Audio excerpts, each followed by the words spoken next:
All righty, good morning, everyone, and thanks for joining us on this webinar. We are going to talk about advanced searching, and we've got myself, my name is Taylor, Jesse, our customer support manager, Eileen from the Zenlist team, and Tanya here, all to kind of help answer questions along the way. We've got a big agenda on our roster for today, so we're going to go over all of these things you see here. We're going to put them into some specific examples that we've heard agents ask. They say, hey, my client is looking for this, or hey, I'm trying to do that. So we are going to break that all down and show you how to get the most and best use out of the search on Zenlist.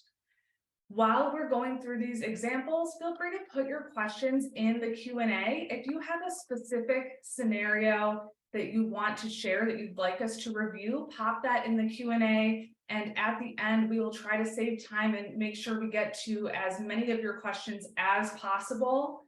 If you see something in the Q&A and you're also curious about that, you can also upvote that. Let us know what you really want us to answer, so when we do get to that Q&A at the end, we have all of that in order.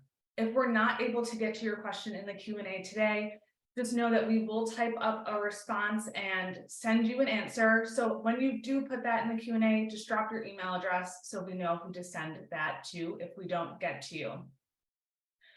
With that said, let's get started. So we've got our first example, which is one of the client requests that we hear often. So I'm going to be the client, Jesse is going to be the agent who goes into the account and shows us how to do this.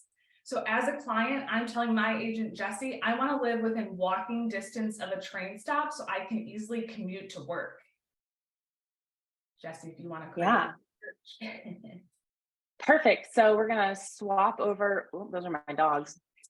Swap over into our Zenlist account, and we're going to start building this search. So we're just going to open our search tab, which is where we're going to spend the majority of our time together today. I'm going to swap up to MRED or Chicagoland because it's the market I'm most familiar with. And there are a couple tools we're going to use to build this. So the first part of this question is, how do I know where the train stops are? How do I know what the transit lines are? And in the very bottom right corner of your account, there's a layers tab that's going to allow you to put in the transit lines here. So if I pop that on, you can see all of the different colors here. I can see the transit lines for this area. And then I'm just going to go in and draw her custom boundaries. So we're going to make this up as we go. And I'm just going to kind of come in, zoom in a little bit closer. And if you can see, there's these little ends here, and those are the metro stops. So she wants to be within walking distance of one of those. So I'm going to custom draw this boundary for her. So in the top right corner, there are 3 different custom draw tools. There's a nice circle, which will give you a radius search. There's a square, and there's also a freehand tool. The freehand tool, I'll pick on that one today. I'm going to move this over just a little bit, and I'll click on it. It'll get rid of all of those property pins so I can see the maps and the lines, the streets that I'm working off of. And I'm just going to click and drag my boundaries. So I'm going to go up a couple blocks. We'll start here, right in this corner next to Palace Grill. Click to drop my first corner, drag my line down, click, drag. We'll go here, click, drag up, and then click, drag up over. So now I've got this nice little square here that I can see. This is probably within walking distance to this metro stop. If you wanted to do a mileage search, maybe Taylor specified she wants to be within a mile of a train stop, you can use that custom circle tool to drop that radius here, and it'll give you a circle here. To see the mileage that that circle is pulling, you'll just click on the location in here in your locations bar. I've got my first boundary, which is the square that we drew, and then the second one is my circle. So I'll click there. This is currently pulling 0.4 miles. So if I drag this out just a little bit more, we'll get about half a mile, and maybe that's a good distance for Taylor to travel. And then you'll just move on with the rest of your searches, add the additional filters that Taylor needs in her search.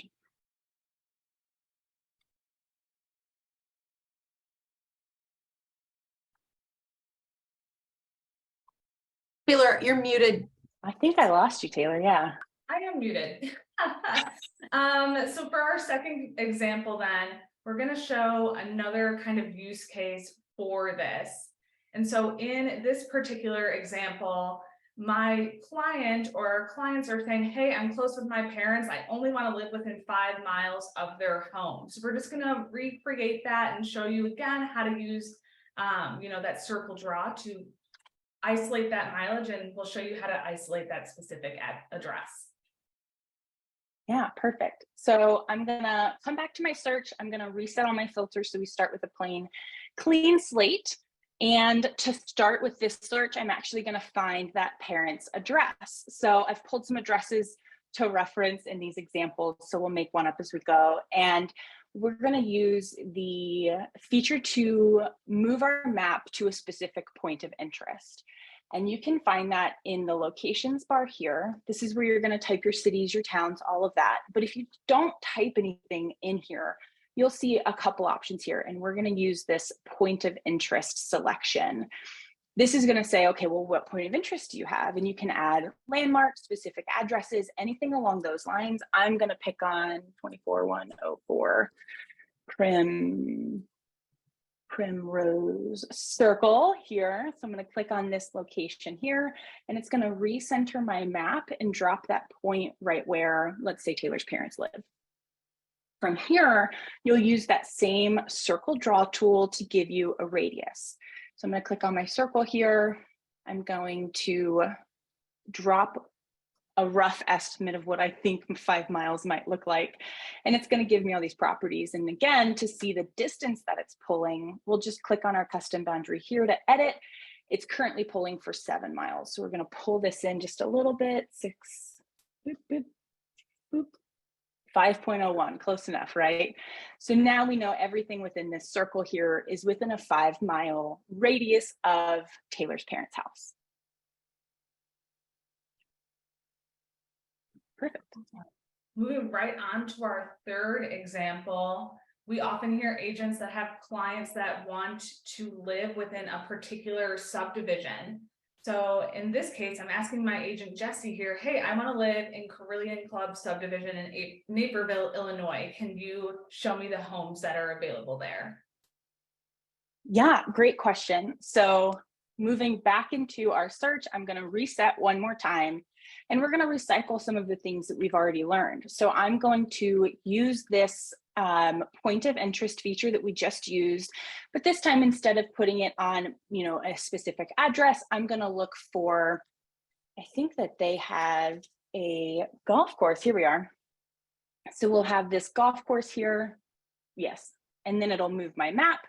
And then I can zoom in just a little bit to get in on that subdivision. So here, and I'm entirely guessing, so forgive me if I'm getting this wrong, but we're going to freehand the boundaries of that subdivision. So we're going to use this little triangle guy, which will give us, again, just drag and drop, click to release. We're going to follow along here, which may or may not be accurate, but we'll add that here, call it our subdivision. And then to take this a step further, if this is a subdivision that you're constantly working in, you get inquired about a lot, or you're finding yourself drawing this boundary time and time again, you can actually save this to your account to apply to future searches. So to do that, I'm going to come back into my locations like we have been, and I'm going to click on this custom boundary number 1.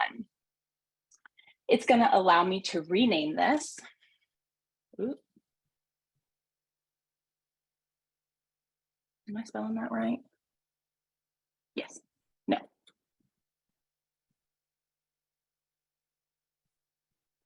Perfect. So we'll name it something that I can come back and remember in the future what this boundary is. And I'm just going to take it a step further to save it.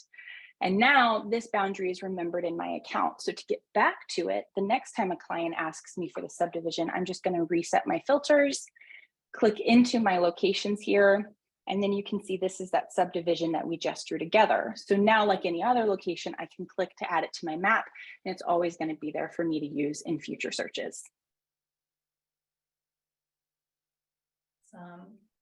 Moving right along to our next example, we're going to talk about really refining our search. And so in this case, I'm the client and I'm telling Jesse that I keep getting search results that include well water, new construction homes, and senior communities. And I want her to go ahead and exclude these from my search to really get after what I'm looking for. Perfect. So using the same location that we just drew, we can just build on this search. We're going to apply a handful of filters. So I can use this search for a filter here to jump right to what I'm looking for. There was a senior community request. So I'll just type in like senior and it'll pop up senior community. I'm going to say no. I'm going to, the other one was new construction. So there's a toggle here to say new construction. Yes, we want these. So instead of doing that, I'm actually going to go into the year built, approximate year built, and I'm going to say no newer than 2022. And then the last one was well water. So I'm going to just type in water here. It's going to give me a handful of options to select from. And I'm going to choose this water source filter. And here I can either select the ones that we do want. So I can say, yes, we want private water, we want public water, or you can also exclude options. So if you click it a second time, so if I click private well and then private well again, it'll exclude those search results from her criteria.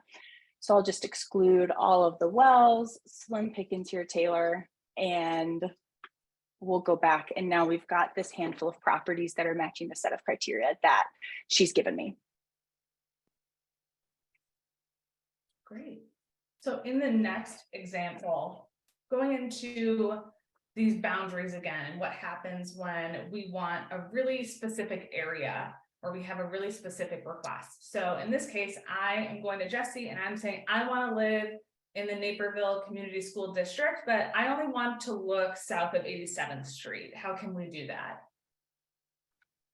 Perfect. So we'll go back. We're going to reset our search, reset our filters, and we're going to add our school district to our search as a location. These, like I said, can be cities, towns, neighborhoods, school districts, school zones, counties, zip codes, all of that fun stuff. I think that this one is Naperville 203. So Naperville Community Unit School 203, it's going to give me a boundary for that district here. And then we're going to zoom in just a little bit to find 87th Street, which you might have memorized, but I do not. Find this here. 75th. What happens if we go south? I'm going to wing it. We're going to pretend like I found 87th Street.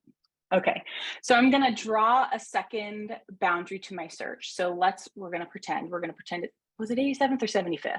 We'll say it's 75th. We'll say I see 75th, so we'll pick that. So I'm going to draw a boundary here south of 75th Street. I can also move this boundary if I need to. I can come in here and edit it, drag my corners up so it really runs along the line here. And then you have a couple of options. There are two ways that you can kind of do this. So you can intersect these two boundaries together. So I would do that by coming into my locations, clicking on my school district here, and then it will give me the option to intersect. And this is going to say your your school district 203 overlaps with this custom boundary that you've drawn. And this section here in the middle is where both of them are true. So this is the southern part south of 75th Street that reports to the school district. And I can use this to create a custom boundary here. This is going to remove all of the excess outside of that green area so that I can save the search like this. Now, you can also exclude areas. So if I remove the one that was south of 75th and I draw a new boundary that is north of 75th, here, grab that little corner, pull them down. Now I can exclude those northern boundaries. So I can exclude results from this shape, which is going to put everything in that little box in a red section. So anything north of 75th won't be included. So depending on how the question is phrased or how the question is asked and the different kinds of boundaries you have on your map, you can do this one of two ways, whichever one makes more sense for you. Okay. So moving right along, we're gonna flip over and talk about some of the requests we hear from agents a lot. So I will go over that request, and then again, Jesse will show you how to set that up. But we often hear agents saying, hey, I monitor the activity of a specific condo building, what have you, and they only want to create a search for that particular building. So how can they do that in Zenlist? Yeah, so we're gonna reset our map like we have been. And then inside of our locations, the other option here, if you don't type anything in this box, is gonna be to search for an address range. And this is going to allow you to search for a specific address, range, the street, anything like that. So for this example, I pulled 222 North Columbus Drive in Chicago. So we'll click on that. And it's going to say, okay, well, what do you want to know about 222 North Columbus Drive?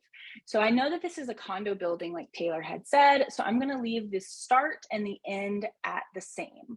I'm going to leave my North Columbus Drive, and then I'm also going to leave these unit numbers off. And what this is going to do is send me any of the properties that are at this address, any of the unit numbers. So I'll go ahead and hit apply here.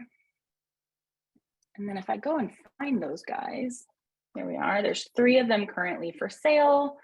Boop, boop, boop, right here. I can see these 3 units, and then I can save this search either to my client if it's one that they want, or you can also save the search to your personal agent feed. That way you're sent notifications for new properties yourself, and then you can kind of decide, is that a property I want to share with my client? Who would this property be a good match for, or what have you? You can save it to yourself and then share from there.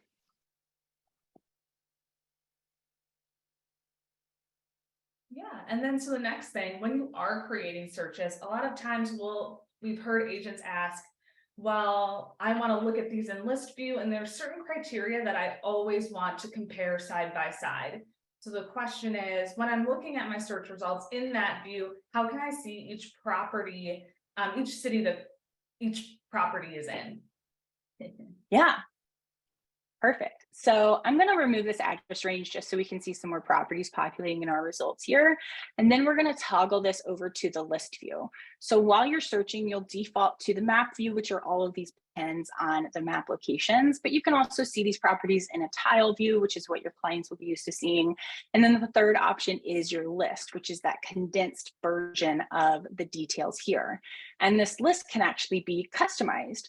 So I'll just click on the customize list here, and there are a ton of fields that I can add to this list here that can be added and filtered and sorted on the side. So this one specifically was for city.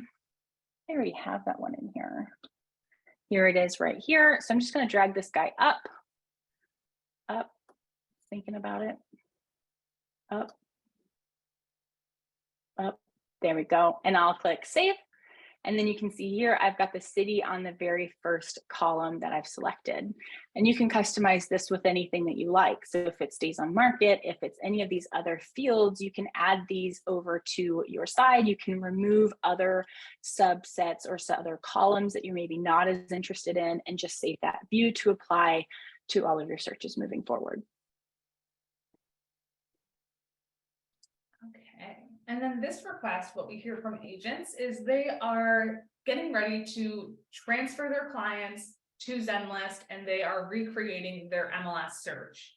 In some cases, what we hear though is an agent has had this MLS search running, and when they create that search in Zenlist, they don't want their clients to see any of the search results that they've already got. So they only want to send them anything that comes up in the future. So is there a way to send only future results from a search you create?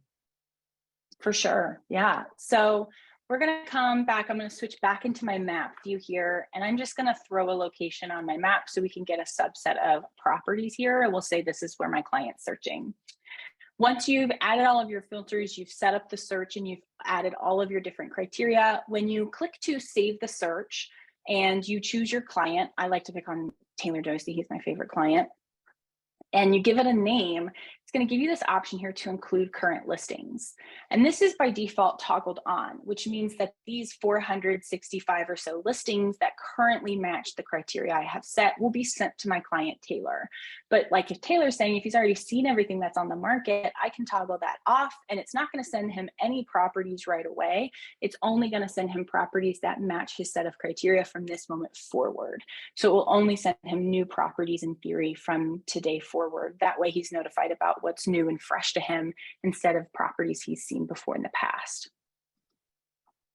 Awesome. Super useful if you have those clients that don't want to see those things again. And that way you don't have to get that question of why are you sending me things that I've already seen? And on that note, with these picky clients, we get a lot of agents to ask, is there a way I can hand select listings to send them because they only want to see specific things? Yeah, for sure. So we're going to go back into our search tab. We're going to build this filter or this search out, and we'll just continue on with this example for time's sake. I can come in here, save the search, and I'm going to actually save this search to myself. Instead of saving it to the client directly, which is going to send them all of those results and they're going to receive the automatic updates, if they want you to kind of screen these or hand select those properties for them, you can save that to your personal agent feed here, which will allow you to hand select the properties that are being sent. So I'll give it a name. I'll go ahead and include current listings for this example, and I'll just save it. And then I'm going to be brought to my personal agent feed where all of those properties are beginning to populate. From my agent feed, I'll be notified about new listings, listing updates, status changes, price changes, all of that fun stuff.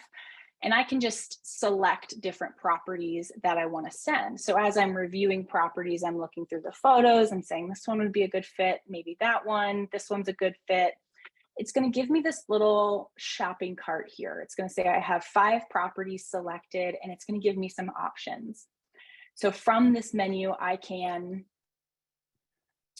send these listings to a client, which is what we're going to do. You can also add them to a tour, anything like that. So I'm going to click send. And then I'm going to choose the client that I want to share these with. So we'll say this is for Paris, and I can include my message to say, these are a few good listings, check them out. Send it off. And it's going to send her a message to alert her of those properties. And it's also going to copy them to her feed. So rather than getting tons of results that may or may not be something she's interested in, I can make sure she's seeing the ones that will be a really good fit for her.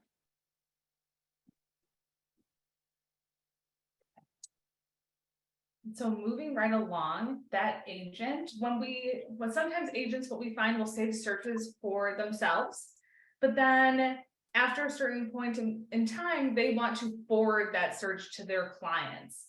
How would I go about doing that? Yeah, it's actually super simple. Oop, wrong one. Oh my gosh, there's my dogs.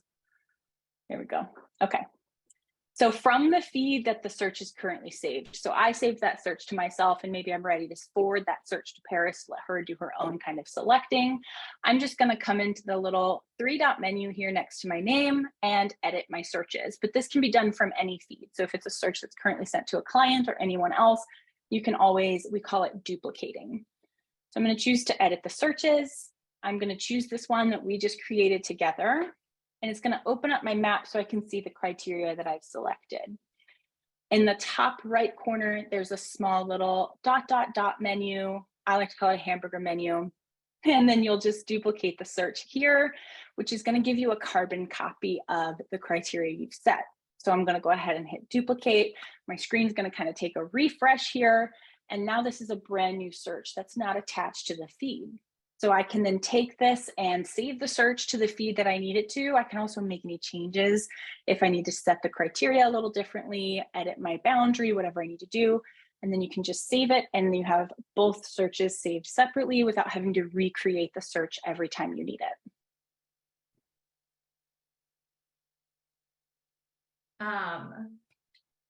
Next little example we have is sort of geared toward being able to set a default area on your map. So sometimes we'll hear agents say, when I pull up Zenlist, it always shows, my default location as the city, but I actually work in Wheaton. I'd prefer to have that be my default area. Am I able to change my map to show Wheaton area by default? Of course. Yeah, this is actually a pretty brand new feature that I think is really cool. So to do this, we're going to open our account page in the very bottom left corner. And there's a section here called App Defaults, which is where you can set a lot of these default preferences. Towards the bottom of this list here, you're going to see Default Map Location. And you'll just click on Edit, and it's going to open your map and say, this is currently where it's centering on. Where do you want it to center? So I'm just going to drag my map over. Have no idea where Wheaton is. I live in South Carolina. We'll pretend it's here. And then you'll just click Save. And then each time you open the map to your search tab, it'll center here. So this can be done with your address of your office, the area you farm in frequently. Some markets like Bright are a very big region. You can have it center over the state that you work primarily in. There's a lot of use cases for this, and it can always be customized down the road. Okay. So when I'm driving around a neighborhood, what we'll often hear agents say is, can I pull up the Zenlist app and see the homes that are for sale or closed nearby? So can we do that, Jesse? You can, yeah. I'm gonna swap to the next slide because I have a really handy screenshot. It's difficult to show you in the Zoom room, but when you open the search tab on your phone, there's this little tiny location option here. And what that's going to do is it's going to center on your current GPS location. You do want to make sure that the app is enabled to pull that information. That can be checked in your device settings. If you have any trouble, reach out to our team. We can help you get that set up. But this can be done for you and your clients. So every time you open the search tab, it centers on where you are. And it's also really cool if you find like a trendy farmer's market, you can see what's for sale nearby. Your clients can pull up open houses that are nearby where they are right now. All of that search criteria can be done using the current location on your phone. Awesome. And Jesse, can you show us how we would switch it on web? It would be the same sort of functionality on mobile, but how we can switch it to look at closed listings within the past few months, if that's what we're kind of looking at. Oh, yeah. Yes. So in your search tab here, you're going to default to your property type, which is residential, and then your statuses. So in your statuses, you're going to default to for sale. These are the defaults for the MRED market. So I'm just going to turn off everything that's for sale, and then I'm going to choose to see what has closed. And it's going to update my listings here. Now it's going to give me like years and years of search results, and not all of that information is super helpful. So coming back to this search for a filter bar, there is a months back. Called months back here, and you can select this for 6 months back, 12 months back, however far back you want to go, and it's going to update your results accordingly, so it'll show you the number of properties that have closed in that time frame. And the same functionality is there on your mobile app. You'll go into filters, status, choose closed, and then apply it to your search to update the results that you're seeing. Awesome. Can my clients do that too, Jesse? They can, yeah. They have all of the same search capabilities that you do. Awesome. Thanks. Perfect. So we'll open it up for some Q&A. We have a lot of time. So if there's something that you want to ask that you haven't dropped in the Q&A yet, do so now. Even if it's that specific scenario, we'll go through that with you and we can walk you through anything that you might need. So we'll give it a couple minutes, see if anyone has anything, and we'll kind of go from there.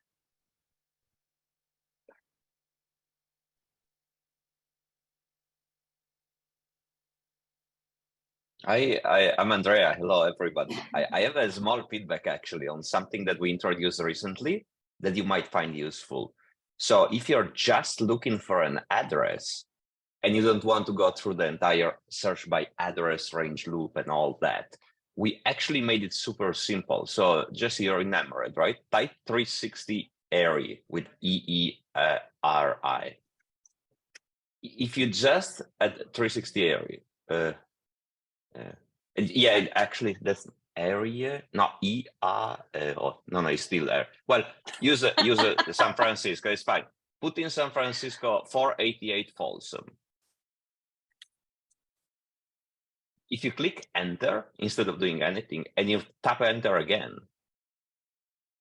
tap enter at this point, it will automatically create the search for that specific address. So you don't have to go through a couple of screens. We just made this so it's super simple. You can just type the address you're looking for. If you know that that's the residential building, click enter twice and you find the location. And you can turn it into list to just see all the units at that place. And if you want to see closed one, you can just turn on the status filter and you basically have a complete overview of what happened at that address, like you will do in the MLS. Thanks, Perfect. Andrea. For those who don't know, Andrea is our VP of product. So if you have any feedback on anything you've seen, definitely drop it in the chat or the Q&A. Here for all of that feedback. There is a question. Could you show us how to set up your location via GPS? Yes, there's my dogs again. I keep doing that. So from the mobile app on your phone, you're going to open the Zenlist app, then you'll open the search tab, which is across the bottom navigation bar here. And then in the bottom right corner, there's that little GPS icon that will pull your current location. If you're on an iPhone, you'll open the settings app, scroll down to Zenlist, and then make sure that the Zenlist app has permission to use your current location. I think it's very similar on an Android, but I can't speak certainly. You'll just want to be sure that that's enabled through your phone. We ask it when you download the app for the very first time. So it could be enabled right now. If not, I would check the device settings, but you'll just use that GPS location when you open the search tab. And I think it should pull automatically as well. Any other questions before we wrap it up?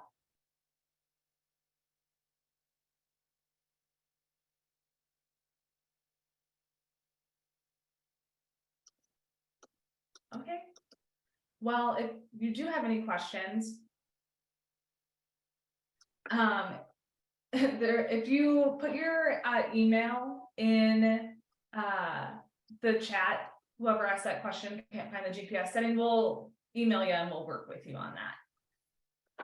Yeah, we can find some instructions to share with you. I just can't speak from experience. I'm unfortunately an iPhone user.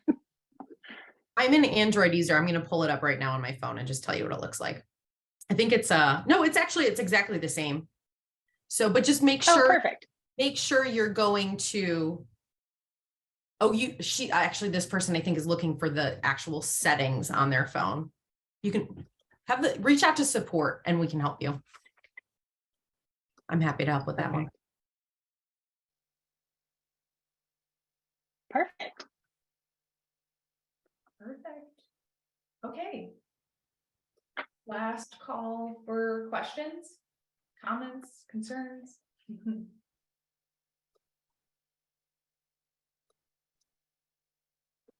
Okay then, well, for next steps, definitely give these features a try and let us know what you think. You can always message in at support@zenlist.com if you have questions or if you have feedback. We'd love to hear from you.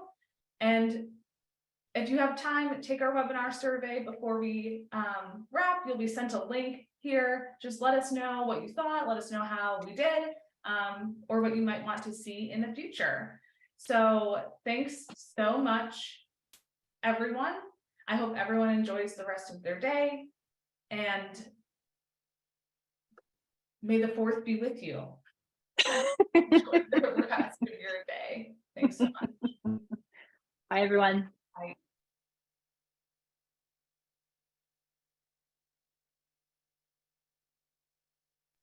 There is one more lingering questions about turning off the notifications sent to the agent. So this question is showing up as an anonymous attendee. So we will ask you to reach out to us at support@zenlist.com and we'll provide you those instructions. Okay. Great. Thanks, Eileen.